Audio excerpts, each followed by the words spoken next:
The lights are up to your floor. We're ready for our next session.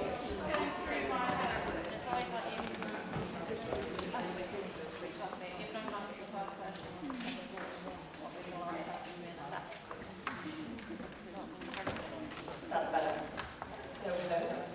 Okay, fantastic. I am delighted to introduce Louise Katerega of People Dancing and LauraDDances, who is a freelance dance artist, and actually you're about to find out, and I'll let them tell you. Please give them a very warm welcome. So, this is the part of the day when I don't know about you, but my brain just goes into low ebb mode. So, I thought, would you like to move for a touch before we begin, just to open the brain up to listening again? Just going to do a teeny tiny thing.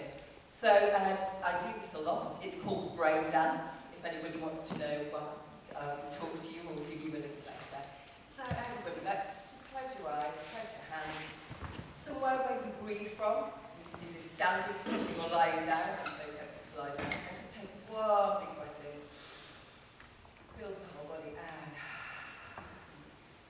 And then we're going to think about where our clothes are touching us. So you might just think about it, or you might move or wiggle a lot, but we're thinking about the sense of touch on our skin. And then we're going to take a big yawn or stretch, or it doesn't have to be symmetrical. Just filling the whole body with energy and then releasing again.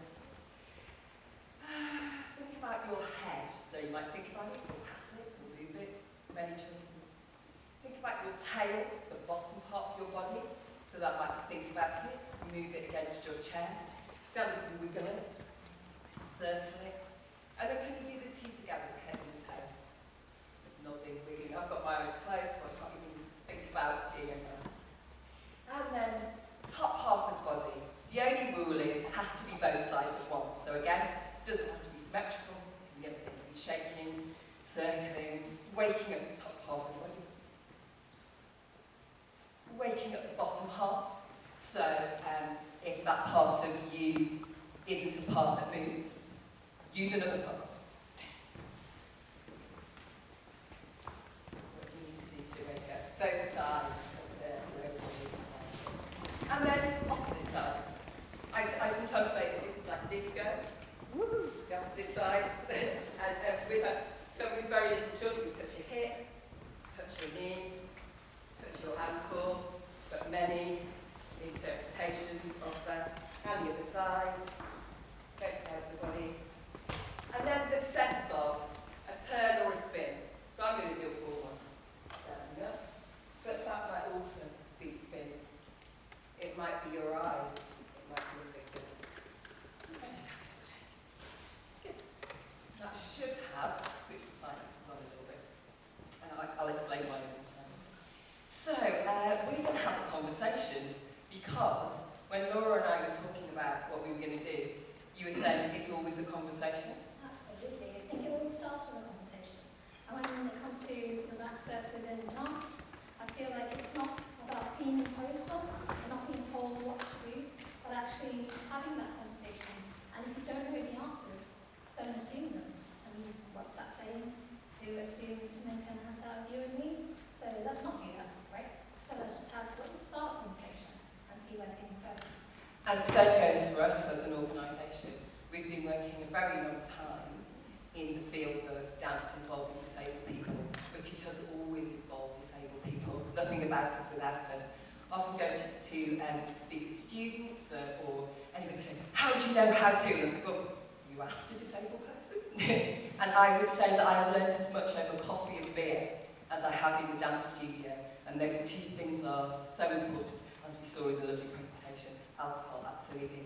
So we are going to have a conversation, me as people dancing, and Laura as Laura, and I hope you will gain something out of hearing how that works and the journey that we've taken together. We do know each other as artists, but we're talking about a people dancing relationship. Who's going first? I think maybe we should sort of... Should we explain what that is? Yeah, exactly. So essentially, this is my show reel.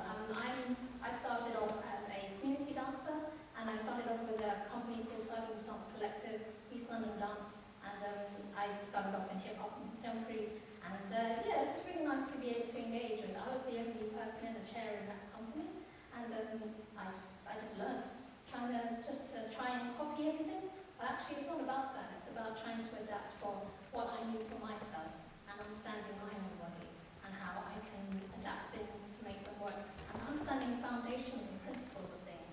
And for myself, I've gone on to do, that's gone.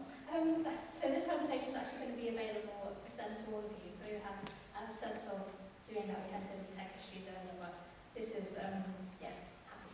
But you'll receive this, and you'll understand that I come from so many different intersectionalities as a sort of a Filipino wheelchair user, hip-hop, R&B, I don't know, just a contemporary circus, all of that kind of stuff.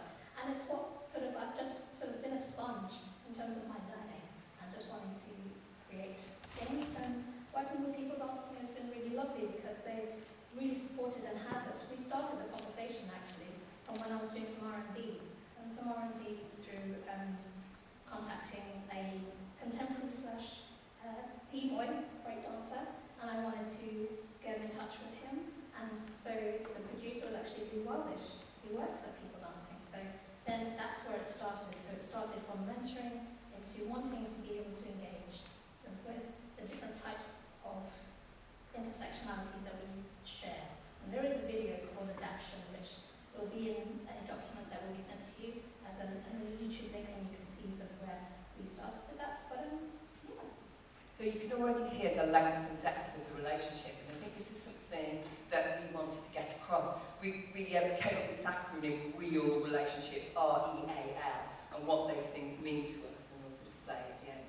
But the title of the talk, I don't know if you're going to get it or not, was It's Not About Making It Better, which was something that you said when we were preparing it. Yeah, because it's not about sort of fixing stuff. It's about being able to understand what is there and the foundations, and understanding how those foundations fit on other types of people, because we're all different, and if we understand the foundations, we understand how we can adapt those things to our physicality and the way that we sort of can still represent those foundations. And when I talk about foundations, I'm talking from a hip-hop background, but it's within all different dance types that you have foundations that are the basis of your dance genre. So then it's about, there's so much sort of overlap in terms of different dance styles. So for cabaret in contemporary or ballet, there's a hip-hop move that sort of does the same foundation. So there are all the links and intersectionalities in terms of what we can learn from. So, shall I talk about, I'll talk just briefly about my own journey. I'll declare my folk dance past.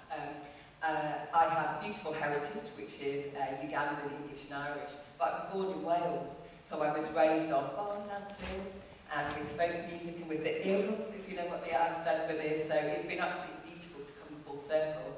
The last time I was here, we were celebrating People Dance's 30th birthday, and the time before that was when I was doing my ballet tap and modern with ISTD. I never ever thought I would be speaking in this space, and I never thought I'd be speaking about this, but it's been wonderful how time goes. So my dance involving disabled people journey began when I accidentally, my best friend at school was a wheelchair user, and I would make plays with her in it. And she wasn't playing a disabled person, she was playing somebody who happened to be in a chair, so she was a queen. She was a mother who happened never to move by the fire, so I think I had those thoughts about this is not a disabled person and a non-disabled person, this is a body. What does that body do and not do, and making the story fit around rather than thinking of divides. And I would definitely say after 30 years in and out of the studio with disabled dancers that the disabled bit stops at the studio door. There's an awful lot of difficulty and prejudice getting to that door, but once we come through, there are people, their ranges of movement, their ways of seeing the world, their ways of understanding, and we all adapt around each other. So if anything, I would say that my language has got plainer and plainer and plainer and plainer. You hear people arguing about, is it inclusive, is it integrated? It's like, is a dancer. a dancer whose body moves like this. So somebody once gave me the analogy of like an orchestra. When the early days, when I was working on this, people were questioning, should disabled people and non-disabled people always work together, in the group? Should you ever split off? Should learning disabled people be with physically disabled people? Should deaf people be with blind people, kind of thing? And my take on it, and as a non-disabled dancer, I have practiced on my own as well. And the piccolos and the double basses aren't very like each other. They don't have the same ranges. They need to go practice on their own, but isn't it beautiful when they come together in harmony? And I think most dancers I know are able to explore their own body, like Laura was saying. And my approach, when I first encountered it in my mid-20s, was the other way. It was all about touch and all about contact, improvisation. And I could only understand a body that wasn't like mine through that touch. And I think we might go into that a little bit more. That's my journey. People dancing, I say. So someone asked me to describe it before, and I said, we are the professionals who look after the professionals who look after the non-professionals. We're a membership body. We cover all genres and all styles of dance. We've got a long reciprocal relationship with EFTAs. We tend to draw people from a contemporary dance background, which I'm from. But if you are someone who's teaching a community group in a church hall, the chances are we gave you some training, we supplied you with your DBS, you got our insurance from us. People were asking about DBS. We're principally a membership organisation. We're a club, we're a community. And I know that quite a lot of community dancers feel quite isolated. And we're very interested in the common threads, across style and genre, which I think is why I ended up here. I am head of professional development. What does that mean? 3 things. I look after our magazine, which I think you'll see it flash past there. And that, again, covers all voices. You might have an 18-year-old talking about her trip to Alvin Ailey School, and you might have the guy on the front cover at the moment is an accountant who took up dance after he had Parkinson's disease and has just choreographed on the professional stage. So we really love those varieties of stories. I think what joins those things together is the community. And we will talk, my boss, Chris, our CEO, Chris Stenton, will talk about it as people at the centre and art at the front. And I think that's quite important in our relationship. Laura is an artist first. She happens to be a wheelchair user, and sometimes that signifies and sometimes it doesn't. And it's a lot about making that space. And I would imagine that sometimes for you in your artistic life, it doesn't signify. And it's about letting that happen rather than the either or. In America, they called it holding paradox, like holding those two things. Definitely, and I think there's something about that conversation and that understanding that actually, yes, I'm not just one thing there, and I don't just identify as being a hip hop dancer, I don't identify just by being contemporary, but the intersections of what I have gained over my sort of dance career has informed my practice. And in terms of, we didn't do sort of descriptions, but I'm curvy Filipino, wheelchair user dancer, above right knee amputee. And yeah, so I'm really influenced by different types of dance. So whether it's my intersectionalities are through dance genres, hip hop, contemporary, theatre, spoken word, music production, filming. You've probably seen me with my laptop and my cameras because my memory is terrible. So this is one of my access needs too. So if I should ask permission beforehand. But yeah, so it's just for me, and it's not for social media unless you want it, then we can share. So it's one of those things that I've been able to connect with people dancing because they've understood that intersectionality and celebrating it through different projects and different things. Yeah, because I guess when we first called on you, we called on you as an artist. So that thing about making relationships for us is, lots of people say, well, we've put this on, where are the disabled people coming? And it's like, well, you might see some representation of yourself. It might be about approaching respectfully, saying, we see you, we've researched, we understand what you do. Come in and share with us, rather than we are going to bestow this thing upon you. It's like I was saying, I was always raised through people dancing, and I was a member and a trustee before I worked with them.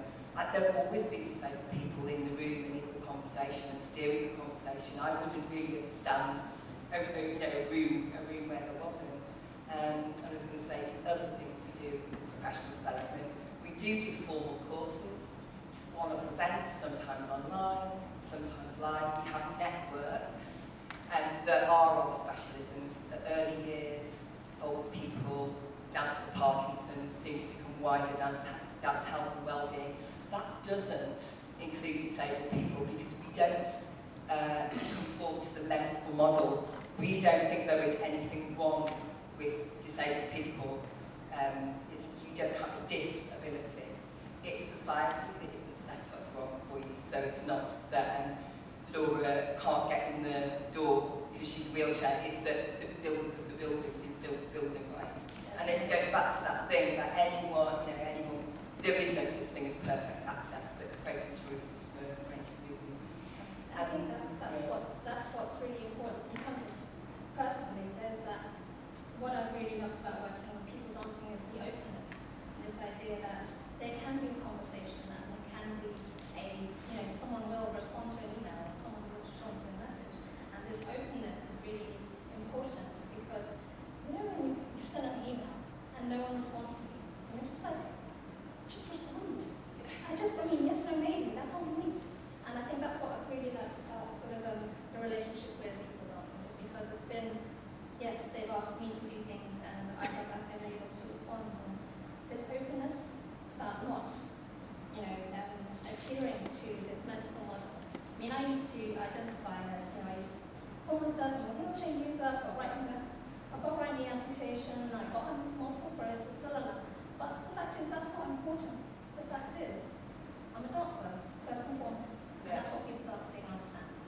Yeah, I think we identified you most with hip hop and brought you and Mick Marceau together. So, yes, it's just, we're not all just our label, just the same as I would be, my Ugandan label either. And then the last thing we do formally is our intensives, like longer 2 and 3 day courses. They often relate to our set of courses and qualifications, which you can get from us. You can get a level 2 in risk assessment. There's a great free volunteering course. There is an early years course, there's an elders course, so everything sort of groups around the programs. But beyond that, and this is the relationship, is the background work, what sometimes we call the quiet work, like the real relationships that go on for a while. So should we talk about the real relationship thing and then maybe get up and dance? So we came up with this acronym REAL. So R for you was research. It was research.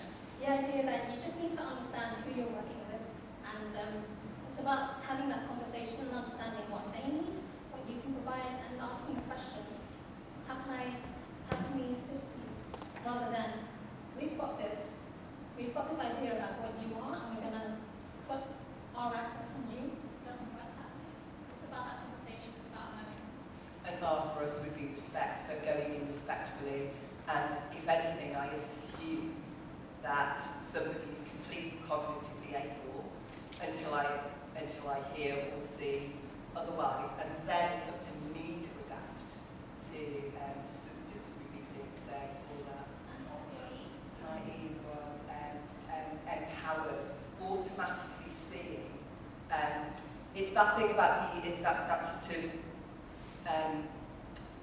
that patronising thing of I'm going to bestow my calls upon you, I'm going to teach you and kind of cure you, things like that. It's seeing people as already empowered. People have their own power, and we try to create a situation where they can feel their own power. Laura does not need to bestow anything upon her. It's already there. So I'm not checking into drama promise, I'm just looking at my notes. And you're in. Expectation. So it's about wanting to know, to understand what's expected of me, so therefore I can plan.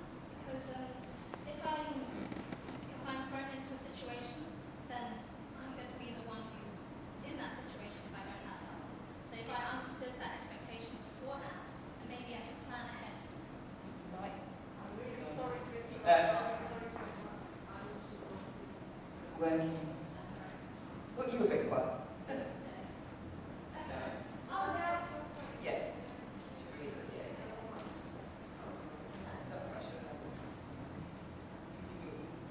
Yeah, so expectation. Whilst the mic is out of order, I guess it was just about expectation and understanding sort of what is expected of me, so therefore I can plan ahead and understand what I need to do to be comfortable and respectful to the narrative of what's happening. And what was your aim?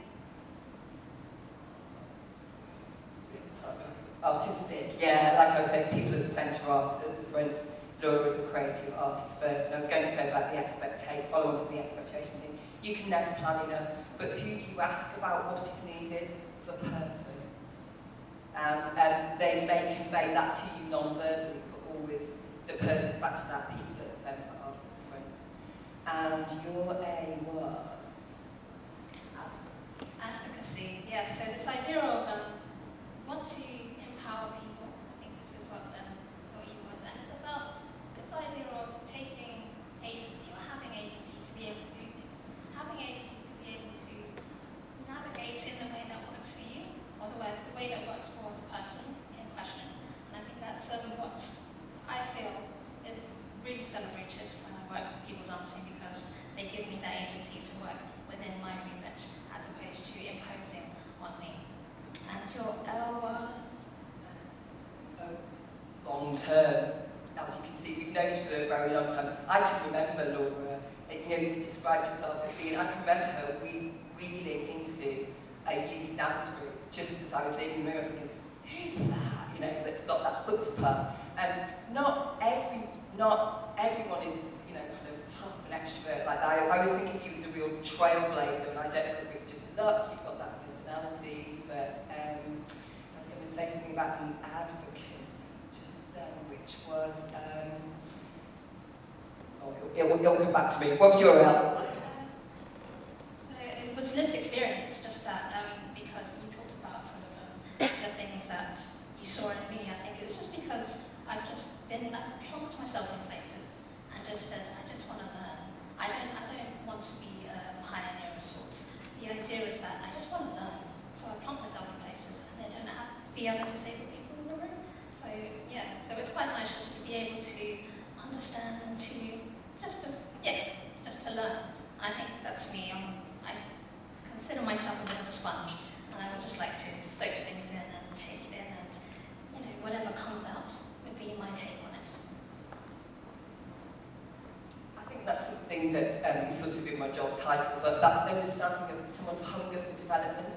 I can remember as a younger person, sometimes people fixing me, saying, oh, Louise does this, and Louise does that, and Louise might never have ambition. It's automatically, I always like to know not just what the person's doing, but what they want to do next. And when you were talking about advocacy, we were talking about the what next. What happens after we've got the access right? We've got people dancing, literally. The choreography, understanding crip time, and moving into leadership. That was something that we talked about.